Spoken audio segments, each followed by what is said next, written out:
Hello and welcome to অমিতের tuition. গতদিন আমরা শুরু করেছিলাম parts of speech. Parts of স্পিচের অর্ধেক অংশটা আমাদের দেখা হয়েছিল বা শেখা হয়েছিল। আজকে বাকি যে অর্ধেকটা রয়েছে সেটা আমরা দেখব।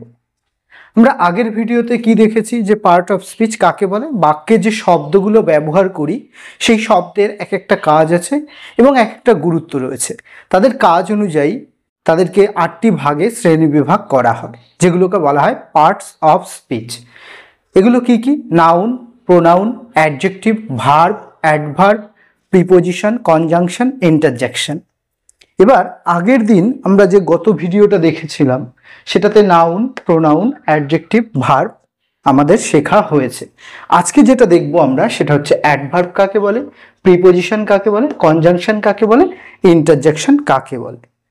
চলো তাহলে শুরু করা যাক আজকের ভিডিও। চলো তাহলে দেখে নেওয়া যাক এক একটা অংশ পরপর।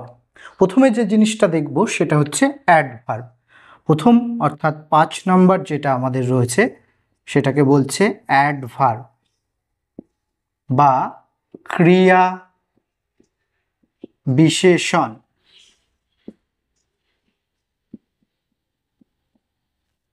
কাকে বলে অ্যাডভার্ব?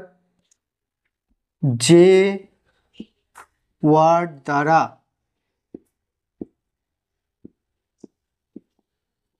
ভার্বের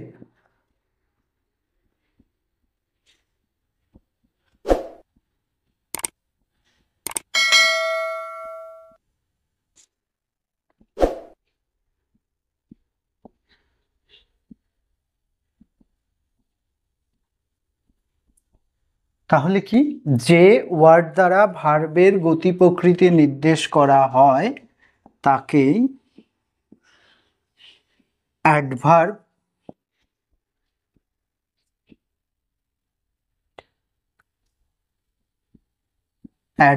বলা হয়। দুটো উদাহরণ দেখলে বোঝা যাবে পরিষ্কার করে যে অ্যাডভার্ব কি বা কখন কোনটাকে আমরা অ্যাডভার্ব বলবো। যেমন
এখানে দেখো যে the old man can not run fast. বৃদ্ধ লোকটি জোরে দৌড়তে পারেন, খুব জোরে দৌড়তে পারে না। এই যে রানটাকে ডিনোট করছে কে?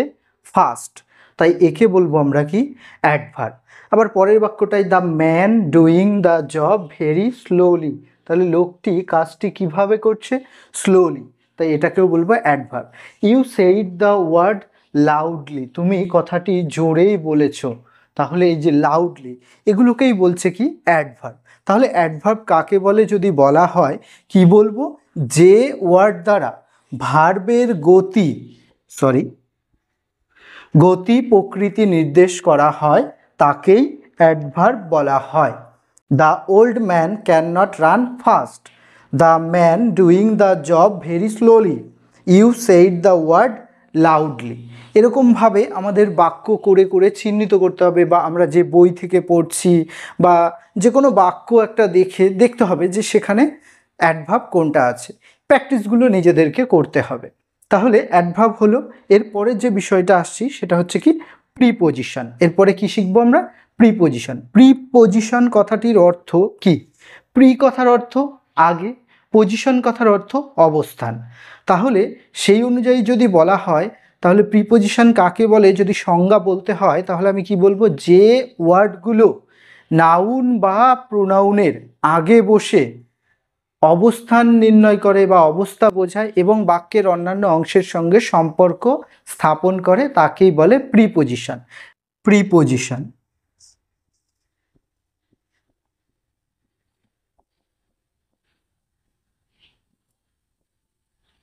প্রি কথার অর্থ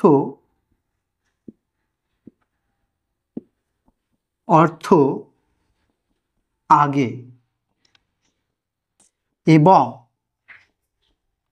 এবং পজিশন কথার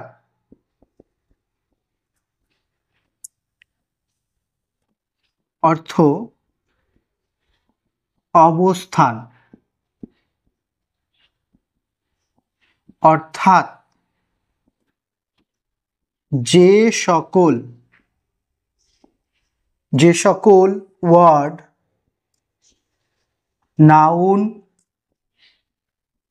বা প্রোনাউন এর আগে বসে অবস্থান নির্ণয় করে বা বোঝায় এবং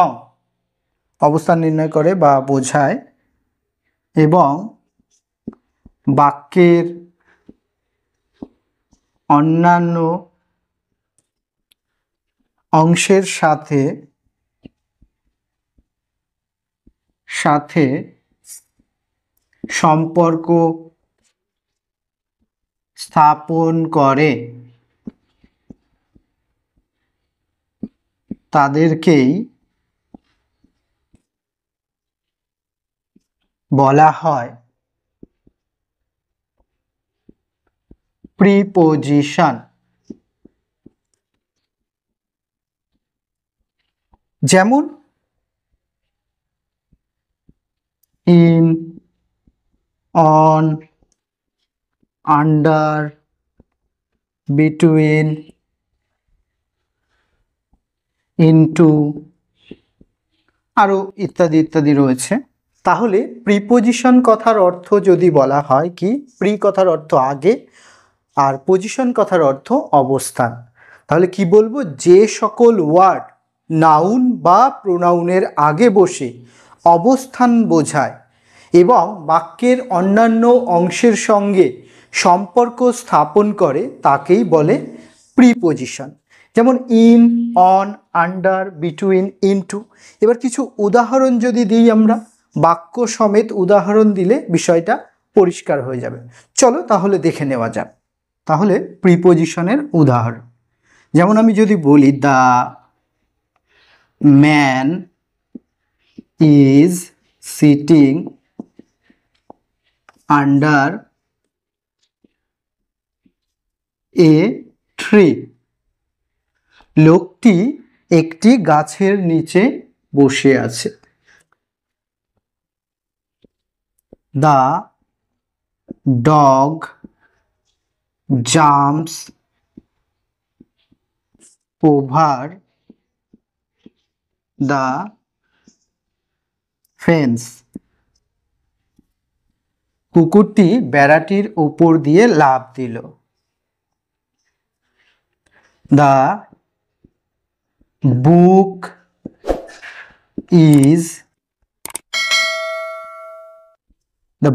is on the table.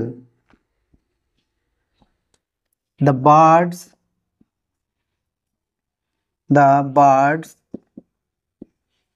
are flying in the sky. পাখিরা আকাশে উড়ছে। এই যে বিষয়গুলো, এগুলোকেই আমরা কি বলবো, প্রিপজিশন। যেমন এখানে আন্ডার, ওভার, অন, ইন। এবার এদের এই প্রিপজিশনের ব্যবহার আলাদা আলাদা আছে। এরপরে আমরা চেষ্টা করব একটা প্রিপোজিশনের ডিটেলস ভিডিও নিয়ে আসার, সেখানে প্রত্যেকটা প্রিপোজিশনের আলাদা আলাদা ব্যবহার এবং উদাহরণ সহ তোমাদের সামনে আমরা তুলে ধরব। সেখানে বিষয়টা আরও ক্লিয়ার হয়ে যাবে। আজকে শুধু এই ধারণাটুকু নেওয়ার জন্য আমরা এসেছি যে প্রিপোজিশন কাকে বলে এবং কিভাবে আমরা সেগুলোকে চিনব। এর পরের বিষয়টাই তাহলে আমরা যাই এবার। এর পরের বিষয়টা কি, যে প্রিপোজিশন হয়ে গেল, তাহলে পড়ে থাকলো কনজাংশন। কনজাংশন কাকে বলে? কনজাংশন কথার অর্থ সংযোজক অব্যয়। কনজাংশন কথার অর্থ কি? সংযোজক অব্যয়। সংযোজক মানেই বুঝতে পারছি যে দুটো জিনিসকে যুক্ত করছে। তাহলে যে সমস্ত ওয়ার্ড দুটো বাক্য, দুটো শব্দ বা দুটো বাক্যাংশ বা তার বেশি বাক্যাংশকে একসঙ্গে যুক্ত করছে তাদেরকে বলে কনজাংশন। চলো তাহলে দেখে নেওয়া যাক।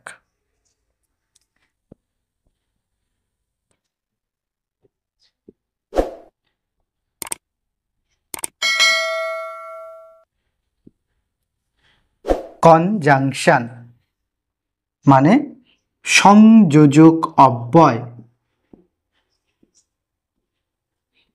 অব্যয় সংজ্ঞা যদি বলা হয় কি বলবো? দুটি শব্দ, বাক্য বা বাক্যাংশকে যুক্ত করতে সাধারণত যে সকল ওয়ার্ড ব্যবহার করা হয়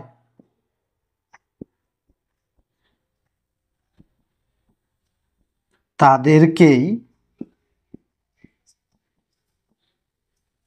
বলে কনজাংশন।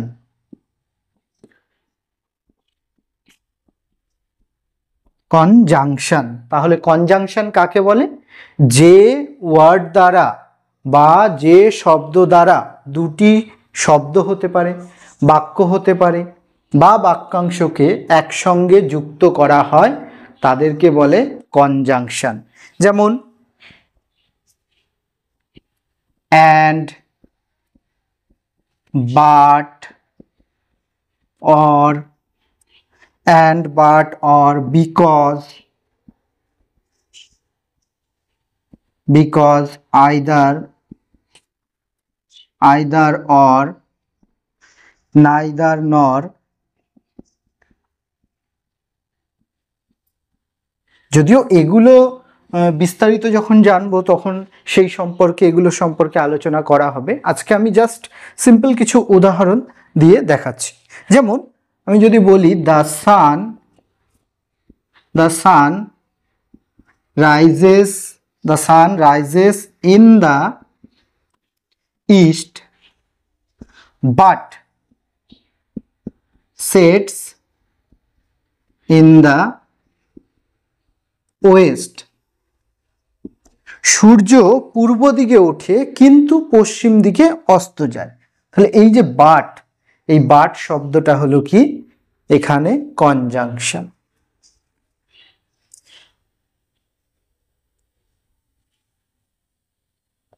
যেমন রহিম and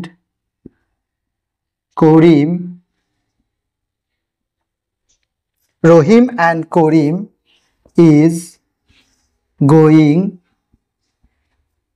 to market।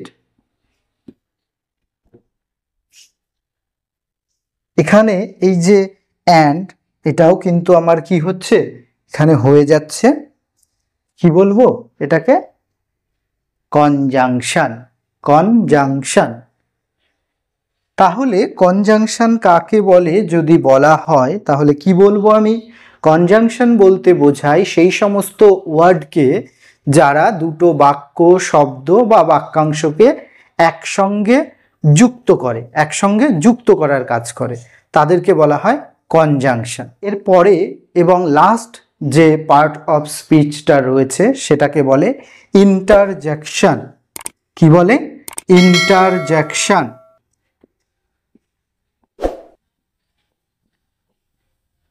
বা আবেগ সূচক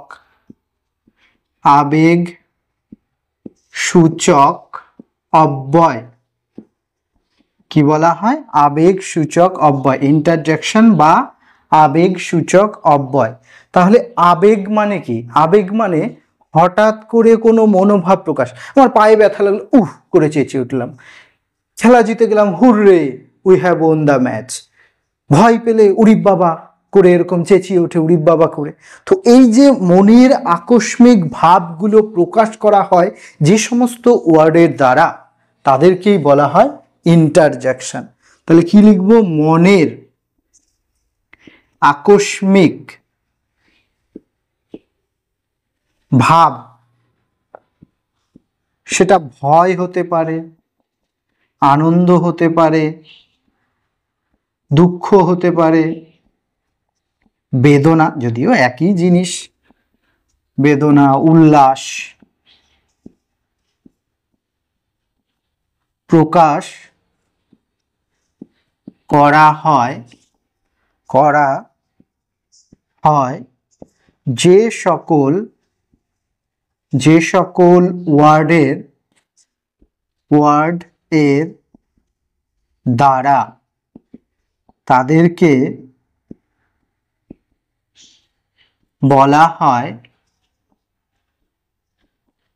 বলা হয় কি? ইন্টারজেকশন।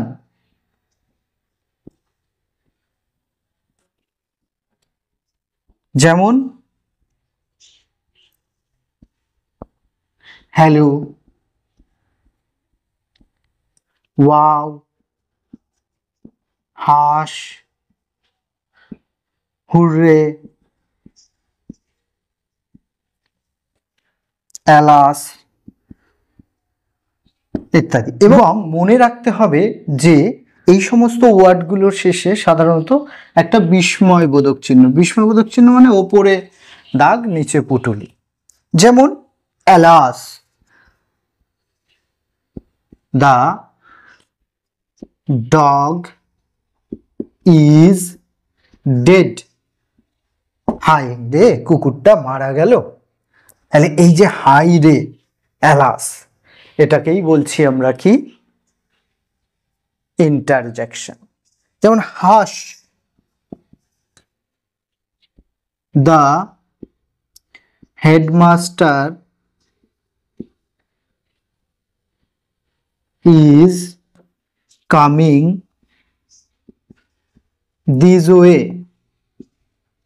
বলি না, স্কুলে গেলে আমরা, যখন স্কুলে পড়তাম বা তোমরা যারা এখন স্কুলে পড়ো, এই তারা চুপ করে হেডমাস্টার আসছে, এই পথেই আসছে। তাহলে হাস মানে চুপ, the headmaster is coming this way.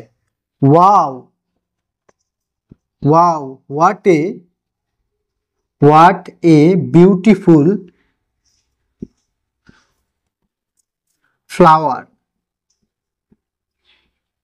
মানে বাহ কি সুন্দর ফুল। তাহলে এই যে বিষয়গুলো মনের আবেগ প্রকাশ করছে যার মাধ্যমে, তাকেই বলছি আমরা ইন্টারজেকশন। এই ছিল পার্ট অফ স্পিচের 8টা প্রকার। আগের দিন ভিডিওতে আমরা 4 প্রকার সম্পর্কে আলোচনা করেছিলাম। যদি তোমরা সেই ভিডিওটি না দেখে থাকো, আমি এর আই বাটনে অথবা নিচে ডেসক্রিপশনে দিয়ে দেবো লিঙ্ক, দেখে নিও এবং ওটা দেখার পরেই এটাতে এসো। আজকে আমরা কি শিখলাম? মূলত আজকে শিখলাম পার্ট অফ স্পিচের 2য় পার্ট। আজকের এই পার্টে আমাদের আলোচনা করা হয়েছে কি? Adverb, preposition, conjunction, interjection. এবার একটুখানি জিস্ট দিয়ে দিই পুরোটাই আজকে আমরা কি কি শিখলাম। প্রথমেই শিখলাম যে অ্যাডভার্ব কাকে বলে। অ্যাডভার্ব কাকে বলে? ভার্বের গতি প্রকৃতি নির্দেশ করা, অর্থাৎ কাজটা কিভাবে হচ্ছে, কখন হয়েছে, এই সমস্ত বিষয় যে ওয়ার্ডের মাধ্যমে বোঝানো হয় তাকে বলে অ্যাডভার্ব। যেমন Rahim came to my house yesterday. তাহলে রহিমের আসাটা কখন হয়েছিল? ইয়েস্টারডে মানে গতদিন। এই রকম যেমন the old man Tux very slowly, বৃদ্ধ লোকটি খুব ধীরে ধীরে কথা বলে। কথাটা কিভাবে বলে? ধীরে ধীরে, অর্থাৎ ভার্বকে মডিফাই করবে বা ভার্বকে বিশেষিত করবে যে ওয়ার্ডগুলো, তাকে আমরা বলবো অ্যাডভার্ব। এরপরে শিখলাম কি? প্রিপোজিশন। প্রিপোজিশন কথার অর্থ কি? প্রিপোজিশন কথার অর্থ হলো পদান্বয়ী অব্যয়। এবার এই বিষয়টা বুঝতে গেলে আমাদের কি শিখতে হয়েছে? বললাম আগেই যে আগে আমাকে অর্থটা বুঝতে হবে। প্রি কথার অর্থ আগে, পজিশন কথার অর্থ অবস্থান। অর্থাৎ যে সকল ওয়ার্ড নাউন বা প্রোনাউনের আগে বসে অবস্থান বোঝায় তাদের বলা হয় প্রিপোজিশন। এবং এরপরে কি শিখলাম? কনজাংশন। কনজাংশন কাকে বলে? কনজাংশন হচ্ছে দুটো বাক্য বা বাক্যাংশকে বা দুটো শব্দকে একসঙ্গে যুক্ত করে যে ওয়ার্ড, তাকে বলে কনজাংশন। যেমন অ্যান্ড, বাট, অর, এরকম উদাহরণগুলো আমরা দেখেছি। এবং লাস্ট যেটা দেখলাম সেটা হচ্ছে কি? ইন্টারজেকশন বা আবেগ সূচক অব্যয়। আবেগ সূচক অব্যয় কাকে বলে?